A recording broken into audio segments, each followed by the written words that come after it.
welcome back to the Curating in Visibilities podcast. Here's Eunyoung Jung again, and as I promised, this episode will be featuring Rose-Myrtha's voice, which would be the answer to some of my questions that I wrote to the creators and curators of the festival. So I want to first share what I wrote to the team, the festival team, and then share what how Rose-Myrtha answered to those questions in the text.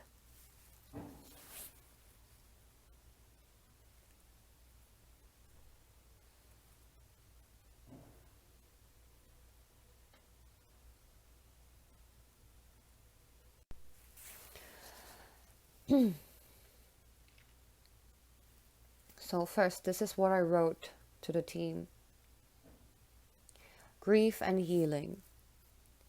I would like to share the pendulum of decolonization on the personal level that I drew during our festival.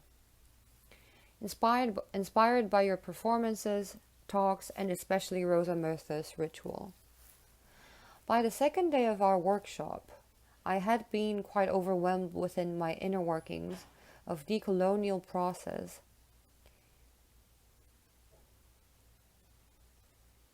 And then we had the ritual session with Rose-Myrtha. I felt that I was momentarily scooped out of this eternal pendulum of thinking too much decolonization. Namely, when I talk about decolonization, I am bound to stand on the downhill of identifying colonization, which leads to trauma and grief. It's a constant process which I believe is not harmful, yet perpetual.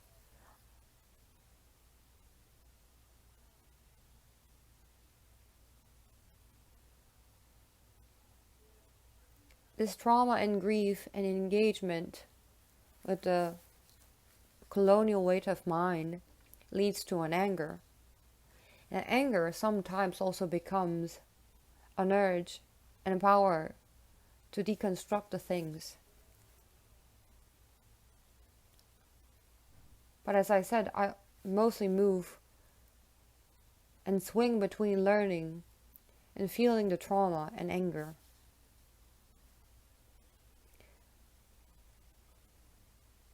It feels like you're being a table tennis ball in a big ball, and you're just whisked or moved around in the ball by a bigger force. And whatever you do, you will still stay in the ball without escaping. Well, it's a constant process which I believe is not really harmful, yet perpetual. I wanted to unlearn this and have more regenerative approach to decolonization, not to overwhelm myself too much with the smoldering emotions. But when I try to unlearn something and harken back to the usual process of learning, I often felt trapped in the swamp of issues of epistemology and language. However, in the ritual with Rose-Myrtha, I did not use my decapitated thinking, but opened the sensibility of body and possibility of awe. This greatly enabled a different way of learning and unlearning, which is hard to put in words. So from this line of my learning and thoughts, here comes the questions. Question 10. How do you learn, identify the colonial weights on you and your society? Question 11. How do you deal with the trauma and grief? Do we need to move beyond this? I have encountered some regenerative approaches to trauma and grief, for example, Sarah Ahmed. How do we do this on personal level? Question 12. What is the role of community in this process? The community that you're in, that we temporarily share that Arbeit. How are you doing in these communities?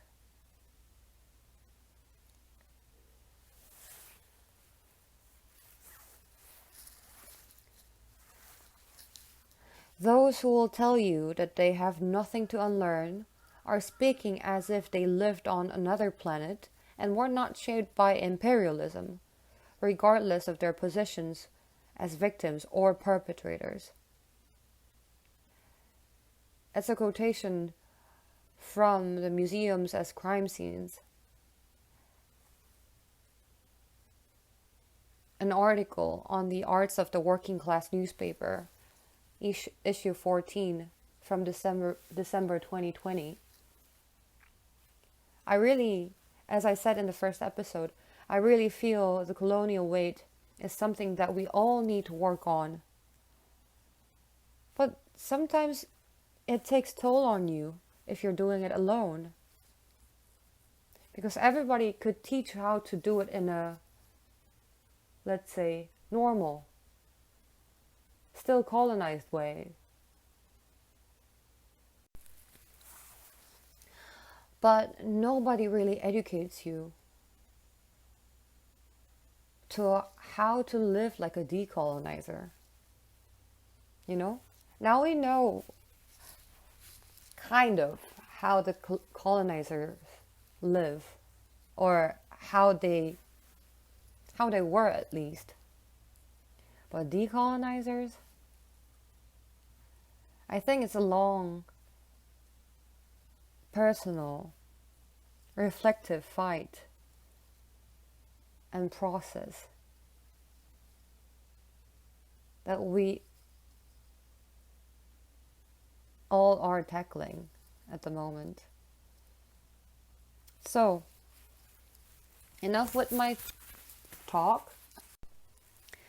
Here comes Rose-Myrtha's answers to those questions.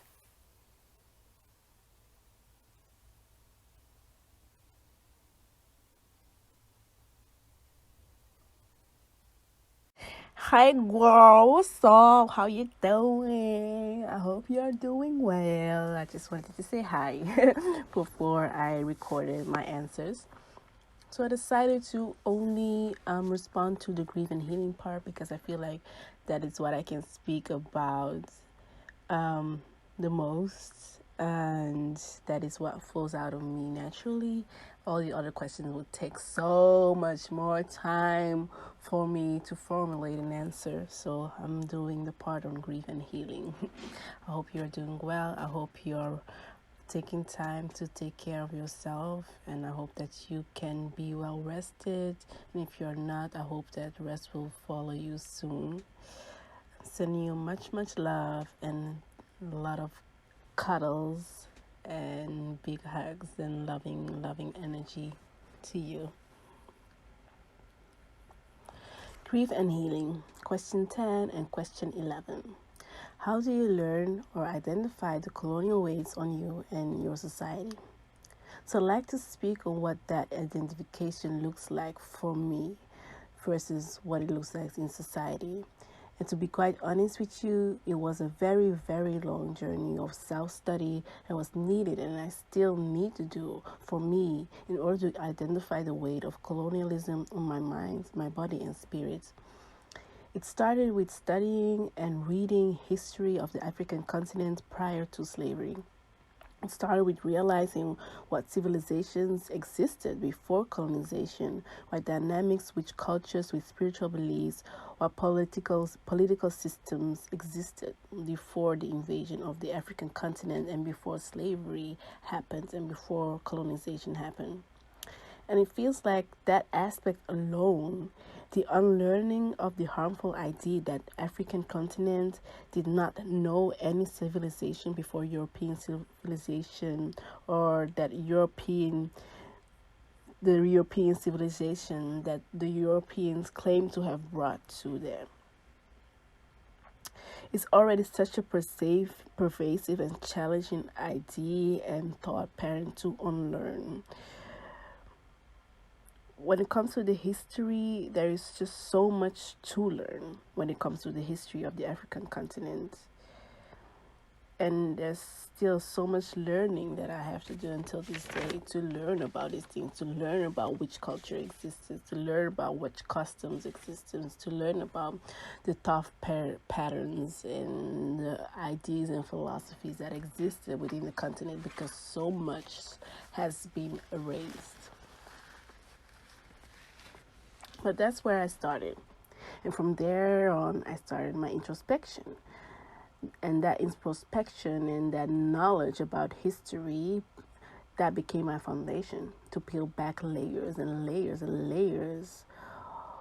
From there on, I started to ask, what is that actually? Truly indigenous cultures, indigenous beliefs.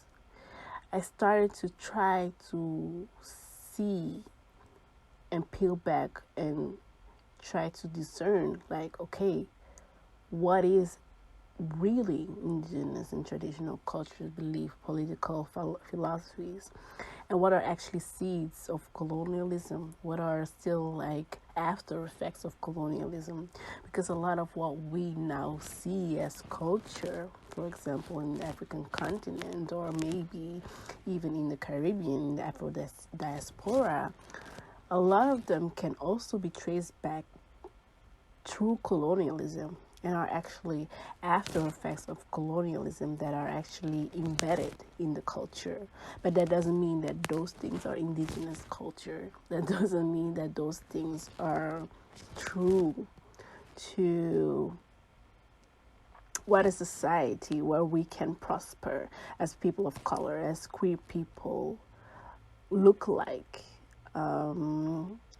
And that is like the thinking that I try to do for myself all the time when I come across new cultures, not new cultures, but when I learn new things about cultures, try to peel back, really try to go back.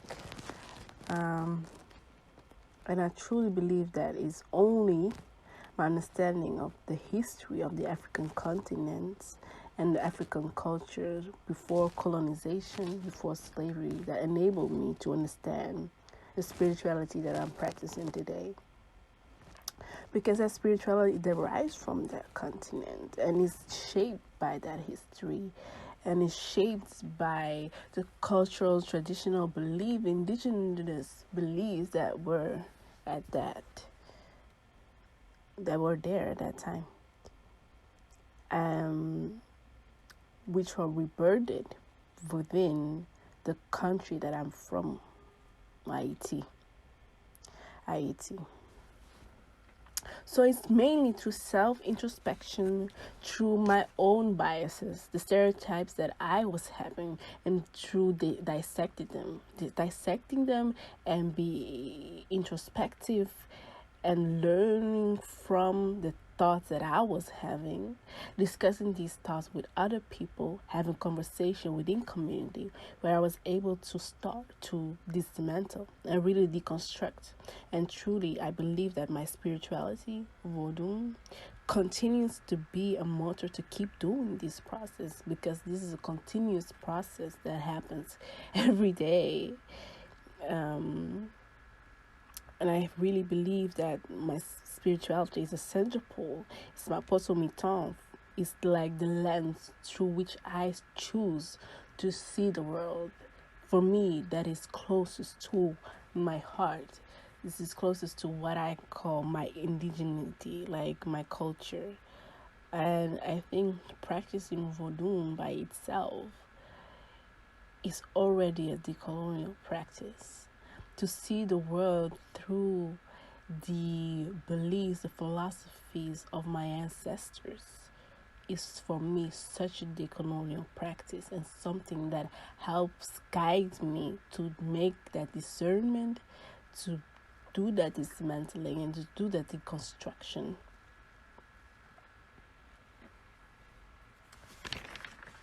And it truly helps me map the weight of colonialism on me.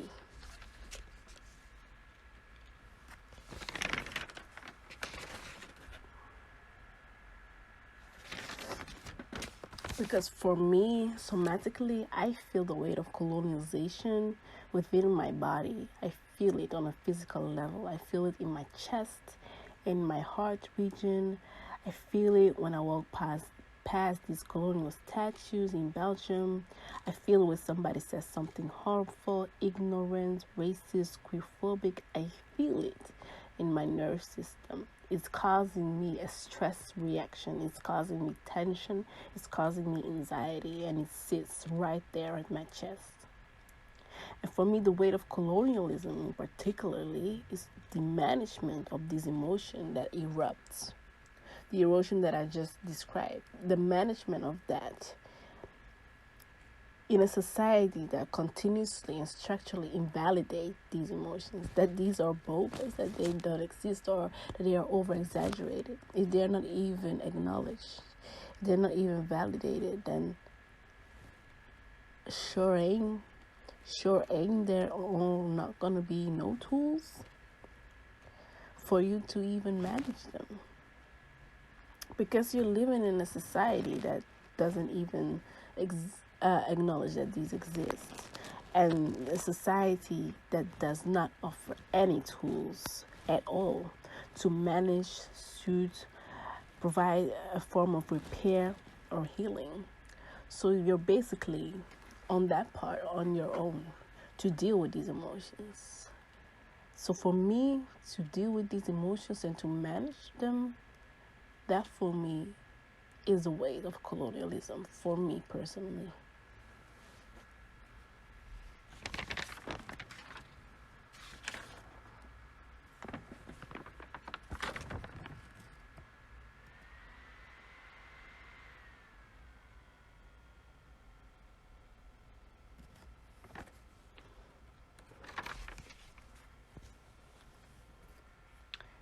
Question 11. How do you deal with trauma and grief?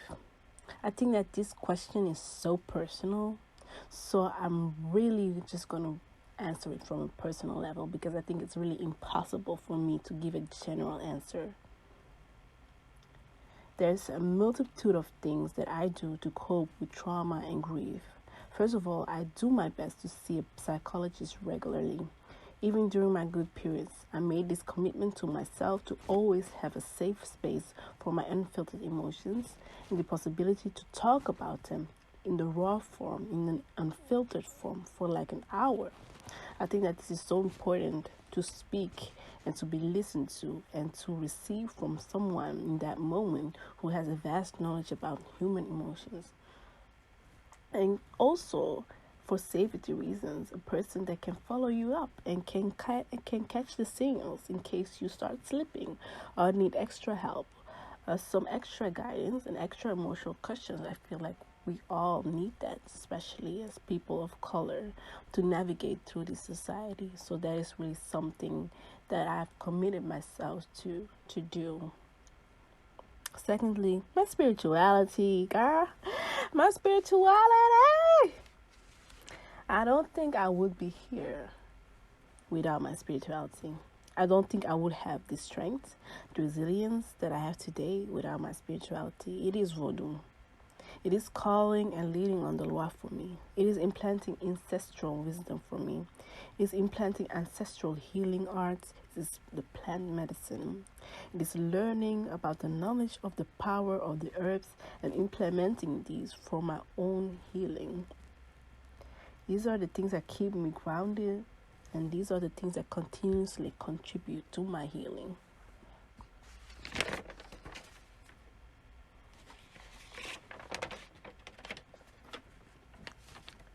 Question 13. About community. I think the role of community in general is vital and essential in the healing process. And I think for me, honestly, that is what I'm missing right now in my life. a tight-knit community where we can practice healing, and where we can come together and do ceremony and ritual and actually just make time and space and just focus on our healing, our well-being, our emotions, and support each other through them. For me, I truly believe healing needs to happen within community. You need to be surrounded by community for healing to happen. I don't believe that healing can happen in isolation. I think the human species is a social species, and for that simple fact, we just need each other.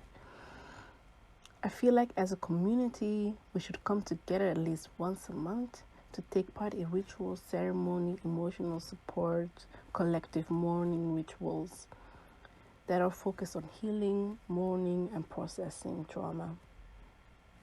And unfortunately, in our fast-paced capitalist society, organizing such a thing is almost impossible. I do think that ABC and the space and the community, the energy that we've created during the 3 days has such a huge potential to be a space of healing. And I believe that healing does not only need to happen on a theoretical level about analyzing theory, it is also heart to heart, sitting with each other, expressing our emotions, showing affection towards each other, consensually, of course, processing grief together. I think that is a part and should be a part of decolonization for sure, that aspect. And I think that's what we're missing right now, because I think everything or a lot of things are happening on a very intellectual level, which is of course needed. But that emotional community, that affectionate part is essential for repairing and acknowledging that we are harmed. We've been harmed. We live in a society that is harmful for us. We need that repair as well. And of course, it looks different for everybody. But I think a part of the decolonization process is imagining and practicing what that repair can be for us. What that repair can be for you, for me, for us as a community, and start implementing, planning, and practicing that. Exactly that.